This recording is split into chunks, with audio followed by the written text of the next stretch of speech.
Hace 10 años aproximadamente. Emociona, ¿no? Emociona ver a Fidel y a Diego, porque Fidel puede tener muchas cuestiones a debatir, a discutir, pero fue y es uno de los grandes líderes políticos mundiales de las últimas décadas. Lo puedo discutir, cuestiones que tienen que ver con la vida, pero las que nos tienen que contar eso son los cubanos, que son los que la viven y la vivieron. Nosotros desde afuera simplemente tenemos que admirarlo como líder político, y Diego, que siempre ha sostenido esa relación de admiración y de respeto, obviamente, se lo ve en las imágenes muy pero muy feliz. Pocas veces se lo he visto a Diego tan... Lo tiene tatuado, yo no, de hecho, no sabía eso. El mundo se tatúa a Maradona, y él se lo tatuó a Fidel. Digo, la relación que existe y la sorpresa de Fidel cuando lo vio, fue una nota fantástica la noche del 10.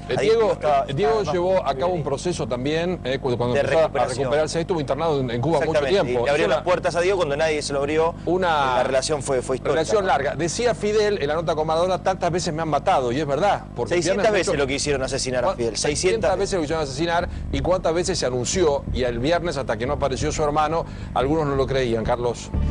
No, yo quiero recordarte que hace, no sé, una hora estaba hablando sobre Cuba, sobre la realidad cubana, o una parte de la realidad cubana. Los datos. Los datos. Y fue cuando se produjo el exabrupto con este chico Abel.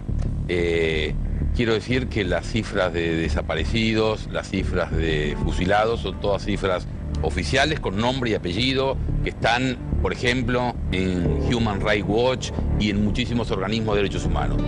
Pero realmente me pareció en este punto más importante hoy y ahora analizar lo que pasó acá. Waldo lo comentó. Quiero decir que lo de Abel habla muy mal de él y del régimen cubano, que lo defiende así. Y lo de Leandro me pareció extraordinario. Que se haya quedado, que haya conversado, yo estuve escuchándolo sin interrumpirlo, me pareció muy interesante escuchar sus argumentos. No estoy de acuerdo con las cosas que dice, pero aplaudo que se haya quedado, aplaudo que haya conversado, que haya discutido, que nos haya escuchado y que se haya hecho escuchar. Entre otras cosas lo aplaudo porque él ni ningún cubano pueden ir a ningún Intratables en la Cuba de Castro. Leandro. A mí me sorprende realmente. Yo alguna vez lo he leído a usted, creo que hace una página de humor en La Nación. ¿Puede ser?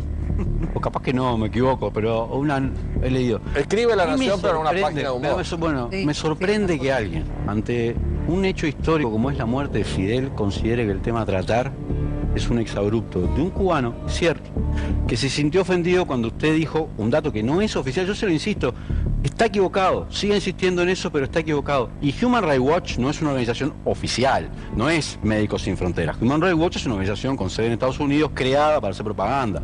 No es Amnesty International, no es Médicos Sin Fronteras. Él se sintió ofendido, yo no lo puedo entender, quizá ella también lo pueda entender, porque a los cubanos la muerte de Fidel les duele. Entonces, cuando escuchan una cosa así, muy dolorosa, muy agraviante, alguno puede tener diferentes reacciones. Yo no me corresponde a mí hablar de esa reacción o no. Él no está ahora para y bueno, él sí quiso ir. No, seguro. Pero yo tengo que decir que entiendo en el corazón, porque la gente en diferentes circunstancias, algunos se enojan.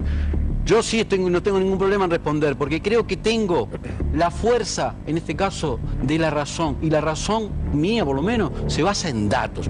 Yo le quería decir a la periodista que me quedé sin responderle. Dije lo del internet, pero no te dije lo de la libertad de irse del país. Del ingreso y del egreso del país. Esa restricción que había desde el punto de vista legal para viajar sin invitación fue removida, ya hace varios años fue removida, eso no existe más. Ahora en Cuba, vos lo único que necesitas es que te den visa de entrada en el país de destino.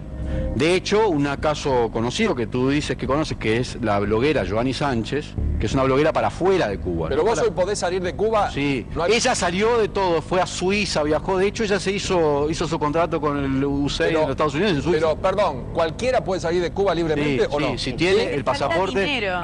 Claro, el tema es... Bueno, está bien, también, no quiero citarte localidades de Buenos Aires donde falta dinero. No, pero perfecto, pero cualquiera... Para viajar, porque la libertad es muy relativa cuando uno no tiene posibilidades. ¿Seguro? ¿Cuál es la libertad para ir a Dubái si yo no tengo plata? ¿Cuál es la libertad para ser un ingeniero nuclear si yo no puedo terminar la primaria bueno, o secundaria? Pero perdón, convengamos que durante mucho tiempo no se podía, a tal punto que cuánta gente Cierto, pero ahora ahí le quiero terminar de responder por favor. a Débora.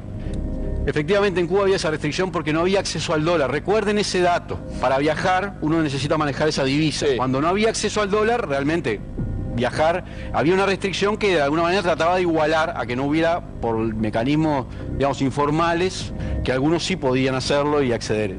Cuando se removió eso, se fue removiendo, la verdad que quedó como una especie de disposición un poco absurda. Tú mismo dijiste que hay 4 millones de cubanos fuera de Cuba. O sea que, a mí me costó mucho llegar a Cuba para poder trabajar como periodista, tuve que pedir la visa de periodista. Fue difícil, pero lo logré. Bueno, lo lograste. Yo te quiero decir algo.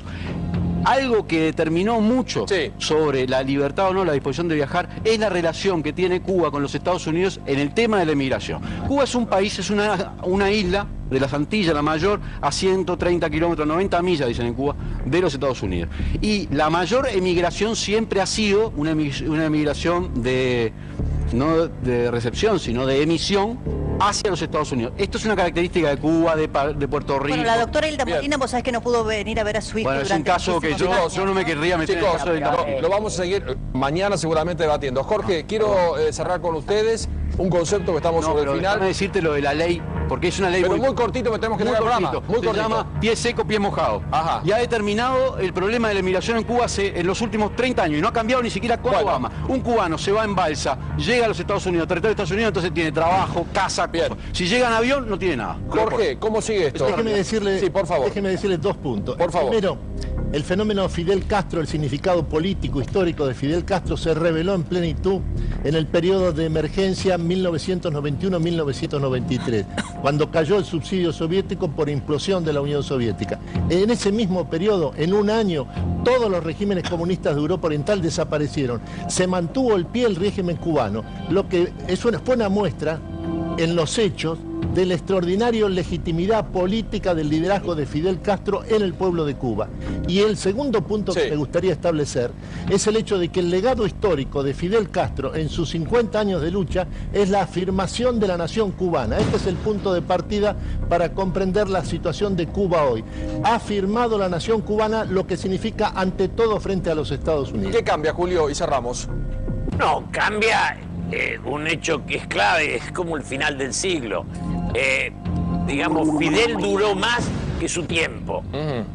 Lo que cambia ya cambió. El hecho es que nosotros ingresamos a un debate que vale la pena tomar con sutileza, sin condena. Gracias siempre, Gracias a todos, gracias Iván, gracias chicos, gracias a todos por que haya conversado, que haya discutido, que nos haya escuchado y que se haya hecho escuchar. Entre otras cosas lo aplaudo porque él ni ningún cubano pueden ir a ningún Intratables en la Cuba de Castro. Leandro. A mí me sorprende realmente. Yo alguna vez lo he leído a usted, creo que hace una página de humor en La Nación. ¿Puede ser? O capaz que no, me equivoco, pero he leído. Escribe La Nación, pero en una página de humor. Me sorprende que alguien, ante un hecho histórico como es la muerte de Fidel, considere que el tema a tratar es un exabrupto de un cubano, cierto, que se sintió ofendido cuando usted dijo un dato que no es oficial. Yo se lo insisto, está equivocado, sigue insistiendo en eso, pero está equivocado. Y Human Rights Watch no es una organización oficial, no es Médicos Sin Fronteras. Human Rights Watch es una organización con sede en Estados Unidos creada para hacer propaganda. No es Amnesty International, no es Médicos Sin Fronteras. Él se sintió ofendido, yo no lo puedo entender, quizá ella también lo pueda entender porque los cubanos. La muerte de Fidel les duele. Entonces cuando escuchan una cosa así, muy dolorosa, muy agraviante, alguno puede tener diferentes... No, yo quiero recordarte que hace, no sé, una hora estaba hablando sobre Cuba, sobre la realidad cubana, o una parte de la realidad cubana. Los datos. Los datos. Y fue cuando se produjo el exabrupto con este chico... Abel. Quiero decir que las cifras de desaparecidos, las cifras de fusilados, son todas cifras oficiales con nombre y apellido, que están, por ejemplo, en Human Rights Watch y en muchísimos organismos de derechos humanos. Pero realmente me pareció, en este punto más importante, hoy y ahora, analizar lo que pasó acá. Waldo lo comentó.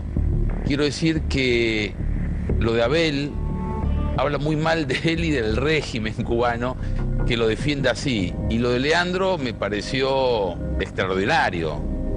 Que se haya quedado, que haya conversado, yo estuve escuchándolo sin interrumpirlo, me pareció muy interesante escuchar sus argumentos, no estoy de acuerdo con las cosas que dice, pero aplaudo que se haya quedado. Aplaudo. ¿Tiene el pasaporte?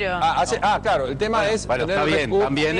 no quiero citarte de localidades de Buenos Aires obvio, donde falta dinero. No, pero perfecto, pero cualquiera... Para viajar, porque la libertad es muy relativa cuando uno no tiene posibilidades. Seguro. ¿Cuál es la libertad para ir a Dubái si yo no tengo plata? ¿Cuál es la libertad para ser un ingeniero nuclear si yo no puedo terminar la primaria? Pero perdón, convengamos que durante mucho tiempo no se podía, a tal punto que cuánta gente... Cierto, pero ahora ahí le quiero terminar de responder. Por favor. Débora. Efectivamente en Cuba había esa restricción porque no había acceso al dólar. Recuerden ese dato. Para viajar uno necesita manejar esa divisa. Sí. Cuando no había acceso al dólar, realmente viajar, había una restricción que de alguna manera trataba de igualar a que no hubiera, por mecanismos, digamos, informales, que algunos sí podían hacerlo y acceder. Cuando se removió eso, se fue removiendo, la verdad que quedó como una especie de disposición un poco absurda. Tú mismo dijiste que hay 4 millones de cubanos fuera de Cuba. O sea que, a mí me costó mucho llegar a Cuba para poder trabajar como periodista, tuve que pedir la visa de periodista. En el ICAP, fue difícil, pero lo logré. Bueno, lo lograste. Yo te quiero decir algo. Algo que hace 10 años aproximadamente. Emociona, ¿no? Emociona ver a Fidel y a Diego, porque Fidel puede tener muchas cuestiones a debatir, a discutir, pero fue y es uno de los grandes líderes políticos mundiales de las últimas décadas. Lo puedo discutir, cuestiones que tienen que ver con la vida, pero las que nos tienen que contar eso son los cubanos, que son los que la viven y la vivieron. Nosotros desde afuera simplemente tenemos que admirarlo como líder político, y Diego, que siempre ha sostenido esa relación de admiración y de respeto, obviamente se lo ven las imágenes muy pero muy feliz. Pocas veces se lo he visto a Diego. Lo tiene tatuado, yo no de hecho, sabía eso. El mundo se tatúa a Maradona y él se lo tatuó a Fidel. Digo, la relación que existe y la sorpresa de Fidel cuando lo vio, fue una nota fantástica la noche del 10. Diego llevó a cabo un proceso también, cuando empezó a recuperarse, estuvo internado en Cuba mucho tiempo. Y le abrió las puertas a Diego cuando nadie se lo abrió. La relación fue histórica. Relación larga. Decía Fidel en la nota con Maradona, tantas veces me han matado, y es verdad. 600 veces lo que hicieron asesinar a Fidel. 600 veces lo quisieron asesinar, y cuántas veces se anunció, y el viernes hasta que no apareció su hermano, algunos no lo creían, Carlos. Muchas reacciones. Yo no me corresponde a mí hablar de esa reacción o no, él no está ahora y bueno, él sí quiso ir. No, seguro. Pero yo tengo que decir que entiendo en el corazón, porque la gente en diferentes circunstancias, algunos se enojan. Yo sí no tengo ningún problema en responder, porque creo que tengo la fuerza, en este caso, de la razón, y la razón mía, por lo menos, se basa en datos. Yo le quería decir a la periodista, que me quedé sin responderle, dije lo del internet, pero no te dije lo de la libertad de irse del país. Del ingreso y del egreso del país. Esa restricción que había desde el punto de vista legal para viajar sin invitación fue removida, ya hace varios años fue removida, eso no existe más. Ahora en Cuba, vos lo único que necesitas es que te den visa de entrada en el país de destino. De hecho, un caso conocido que tú dices que conoces, que es la bloguera Joanny Sánchez, que es una bloguera para afuera de Cuba. Pero vos hoy podés salir de Cuba. Sí, ella salió de todo, fue a Suiza, viajó, de hecho ella hizo su contrato con el UCI de los Estados Unidos en Suiza. Pero, perdón, ¿cualquiera puede salir de Cuba libremente o no? Sí,